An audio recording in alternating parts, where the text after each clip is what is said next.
Prosecutors say it is too early to talk about the death penalty for Chris Watts, though we learned today how he plans to avoid it, and it includes admitting that he killed his wife. Prosecutors charged Watts with first-degree murder, unlawful termination of a pregnancy, and tampering with dead bodies. Shanann, Bella, and Celeste Watts were reported missing from Frederick a week ago today. Jeremy Hohola from our 9 Wants to Know team has been going through new court documents. Jeremy, they lay out Watts' potential defense strategy as well as what prosecutors think about it. Yeah, this is totally unexpected in court documents today. He claims his wife killed the children, but the fact that he's facing 5 first-degree murder charges here make it clear that prosecutors just don't believe this guy. Let's talk about the crucial part of the affidavit here. Shanann arrived home around 2 a.m. last Monday. Chris Watts claims after she arrived, he told Shanann he wanted a separation. After that, he saw her strangle one of the kids on a baby monitor. In a rage, he claims he then killed her. That's his story.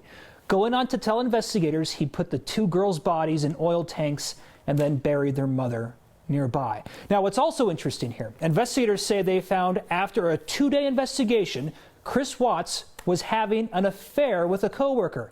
The affidavit says Watts denied this in previous interviews. The documents also say the bed in the master bedroom had been stripped of its bedding when police first arrived and walked around the house. Inside, they saw Shanann's purse on a kitchen island, along with a pair of women's shoes near the door. Now, parts of this affidavit are redacted right around the time investigators write and referenced they found that he was having an affair. So some interesting details in this, and I'm surprised that this was actually unsealed and released today because it's a high-profile case. So that first word about motive, then, when we talk about the affair. So Watts' strategy here is essentially going to be, well, I may have lied to you investigators, and I definitely lied to the public, but I'm not lying about this now. I think it's fair to say this guy has all sorts of credibility problems in the eyes of prosecution. The fact he's facing murder charges here, they don't believe him. They don't believe him. All right, Jeremy, thank you. Now, a few of you at home have asked why Watts has a public defender. So we looked up the state's official policy on this, and it actually doesn't have to do with his financial situation. The short answer is that Watts was not allowed to post bail in this case. So the public defender's office has a window where they can elect to take his case, and they jumped in and took it. It's referred to as an automatic election of representation. For those in the business of believing, and the Friends of St. Andrew Soup Kitchen certainly believe, then saving that soup kitchen, as just happened, was divine intervention. An anonymous business person in Aurora stepped in to keep the soup kitchen running. We profiled the problem there last month. That soup kitchen operates out of a building that was left in a will to Regis University. It was supposed to be sold to support scholarships. The soup kitchen was preparing to be displaced when an anonymous donor stepped in to buy the building and to keep those meals flowing to people in need. If you're in the crowd who thinks that developers buy politicians the same way that they buy parcels of land in Denver, well, then you might be interested to hear that there is a plan to get big money out of Denver city elections. All it's going to take is your money instead. Here's our politics guy, Marshall Zellinger.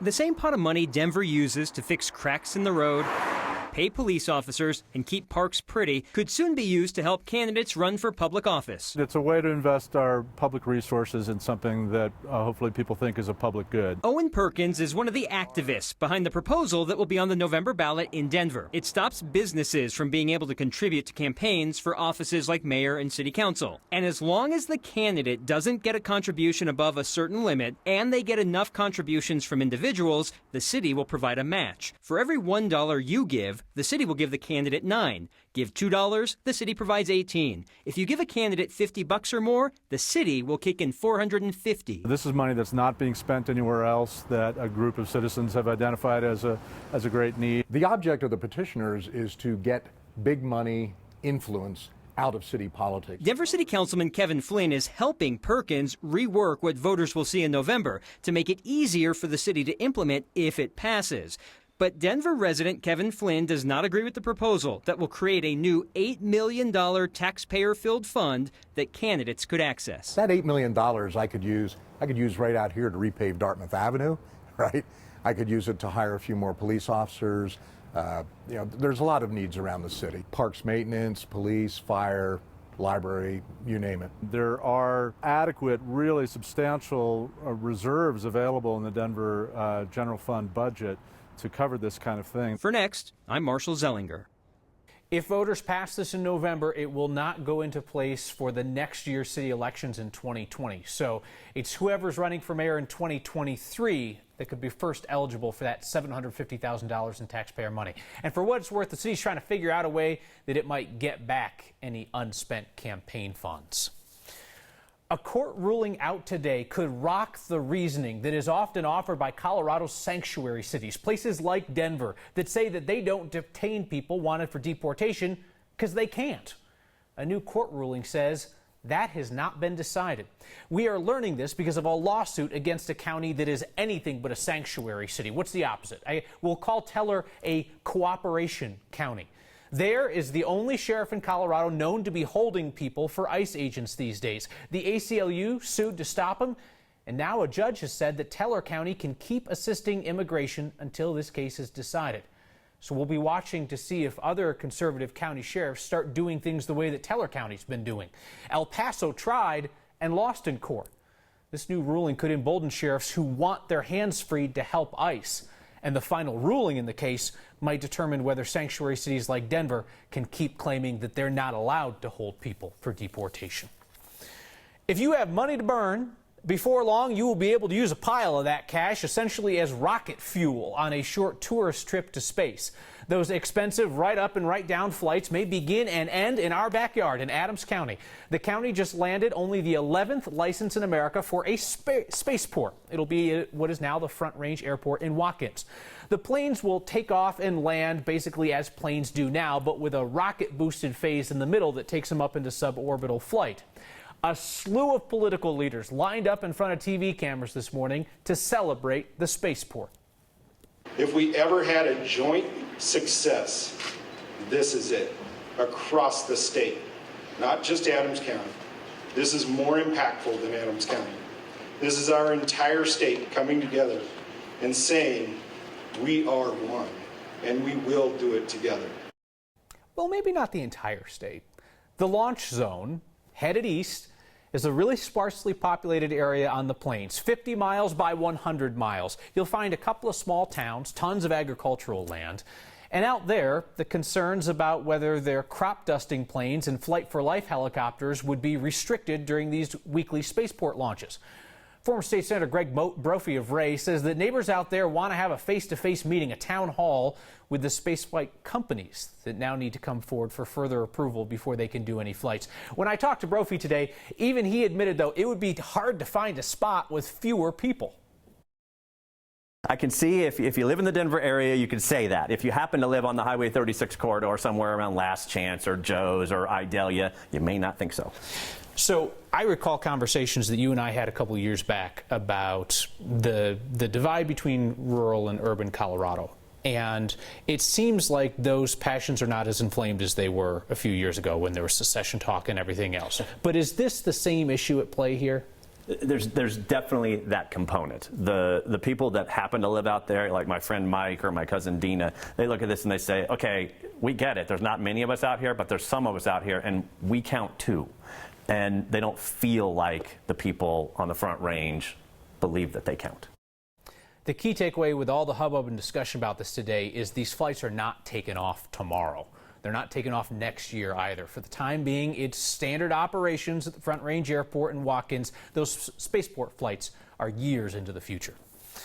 The post office needs you, or really anybody at this point. They have 1,000 job openings along the Front Range in post offices from Denver to Colorado Springs to Fort Collins. For some reference, 1,000 open jobs, 11,000 filled positions right now. So they're missing about 8% of their workforce. The USPS told us today that the staffing situation has never been so bad here. They're sending out flyers like this, 500,000 of them begging for job applicants. They attribute the shortage to an increased volume of mail and a shrinking labor force. In fact, Denver's postmaster even spent part of her weekend out handing out sandwiches to people on the 16th Street Mall, trying to strike up conversations and recruit them to come work for her. Until they fill the jobs that are open, the post office is having people work longer shifts and they're paying overtime. Out of those 1,000 available jobs, only 100 of them are for holiday work. So there's 900 or so jobs that could be longer term positions. So that could mean health and retirement benefits. Time flies when you're having a young person leave your home for school. Few words on the subject from my favorite writer on television. Lucky us, Chris Vanderveen works down the hall. And a 100-meter race from a man racing toward 100. That's next.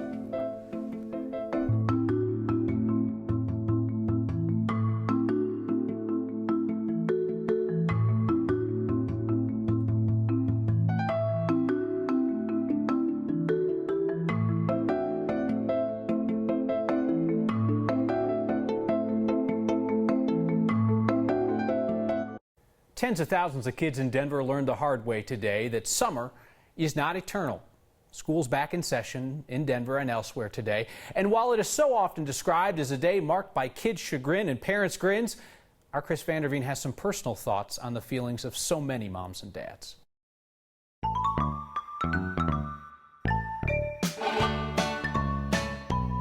First days, butterflies. Your first day of kindergarten came a few years ago.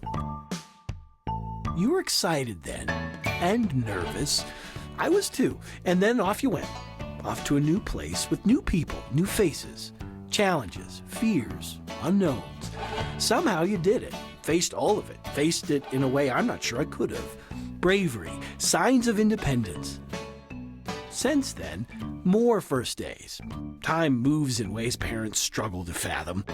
Before this, before you, I remember plenty of days that felt like years. Now it's the other way around. Looking back, these years now feel like days. Confidence. You showed it even as another first day came upon you. More butterflies for sure. For you. For me. Third grade is the first grade I still remember well. I wonder, will you remember this day, these pictures? Your dad taking far too many of them. Some okay, some not. Sorry. We measure time in what I feel is an imprecise way. We measure it in increments, measurements that always seem to fail when I see you. I always tell you, you're growing up far too quickly. You are. I see it now. So today I'll pause, if only for a moment. I'll feel those butterflies all over again. And I'll wonder what it might take to stop time, if only for a moment.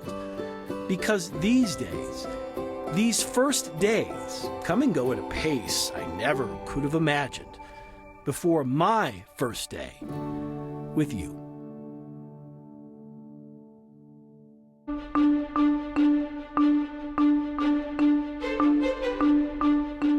Beautiful. And today probably would have been beautiful, minus the smoke and the haze. Comfortable temperatures, threat of severe weather low, fall-like readings in the 70s. But there is a change coming. We've got a storm already moving into northwestern Colorado that may mix out the particulates, the smoke, and the haze, which has been plaguing much of the western U.S. You think we have it bad here. Northern California, British Columbia, all the way up into Canada. It's oppressive. It's dangerous. Our smoke here is thick and it's heavy. But again, there's a chance for rain tomorrow and cooler weather with a weather system already bringing showers to northwestern Colorado. Tonight will be fair, quiet, calm, smoke and haze persisting. But up in the high country, beneficial rain coming in, hopefully without the threat of thunder and lightning. Might wake up to some cloud cover tomorrow and a few sprinkles, and then afternoon showers and storms will linger into the evening. But not this evening. Quiet and calm, bad air, 53 degrees. Tomorrow, partly to mostly sunny, temperatures in the mid-70s, off and on showers and storms. A few on Wednesday, a little drier, and then a warming trend. Upper 80s Thursday and low 90s heading into next weekend in case you're missing that warm summer weather. He's a track champion, not a former track champion. Present tense, respect your elders. I want to keep doing this till I'm 100. And crossing a line, courtesy of the one brand of vehicle that seems allergic to parking like the rest of us. That's next. The most Colorado thing we saw today is a mountain to climb, which is just in search of a place to be put. A climbing wall being hauled up I-25. Zach Clemens spotted it going north in Longmont, destination unknown. He sent us the mountain on the move using the hashtag #HeyNext. Ron Gray is a man of routine. He has woken up married to the same woman for 62 years now. That's a routine we're celebrating. And so is Ron's other daily habit. Our Byron Reed has his story. Just warm up. Getting into a pattern is nothing new for Ron Gray. I work out almost every day. He's been doing it for most of his life. Well, I started running early as a young child in grammar school. In college, I went to CU. I was a sprinter there in the early 50s for 4 years. And Gray is still running today. I'm 85. At an age that has some people scratching their heads. Well, that's their problem. I know what I'm doing. Yeah, that's perfect. Nice job. I love the competition, and I love the fact that it keeps me in shape and keeps me healthy. First place in the 100 meters. He's the current USA Track and Field National Masters champion in his age division. Right now, I'm in the 85 to 89. Running the 100-meter dash. And next month, he'll represent Team USA at the World Master Athletics Competition in Spain. This is a big meet. There'll be 8,500 participants in 92 countries. Where he'll be competing against some of the best in the world. My best time this year was 18.63 seconds. That sounds like a lot of seconds, but don't forget I'm 85 years old. So I mean, it's really pushing the boundaries of what's possible. So it's really I'm developing as a trainer by working with him. Gray's been training almost every day. I think that's important to have a routine. Trying to reach a new milestone regardless of his age. I know my race, I know my competition, and I get out there and I run it. For next, I want to keep doing this till I'm 100. I'm Byron Reed. Ron's going to smoke those fools. He's going to leave for Spain over Labor Day weekend, representing his age group in the 100 and 200 meter dash. I think you could argue that this next example is not actually somebody in Colorado who should be told you've crossed a line, because I'm fairly certain each new Jeep comes with a parking pass that exempts the driver from parking like the rest of us. Suppose this driver told his or her friends that they went off-roading over the weekend. What'd you do? Hey, we went off-roading in the Jeep. Daniel Fay spotted this creative parking job at Illegal Pete's on South Broadway. When you see somebody cross a line in a not-so-subtle way, let the rest of us enjoy it. Share with the class. Email next@9news.com or get our attention with the hashtag HeyNext. We have a beautiful moment of Zen for you. Just center yourself up on the TV and let it wash over you. And the opposite of Zen, your feedback. Also next.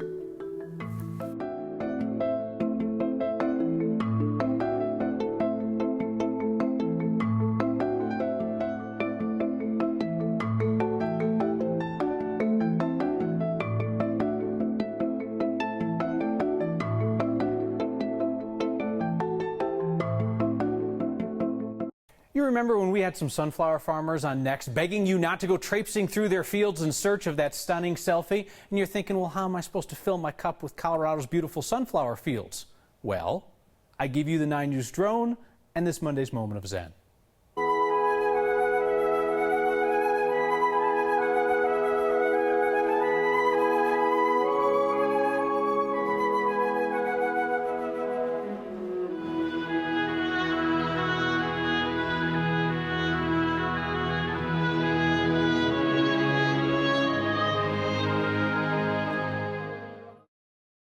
This state is hot.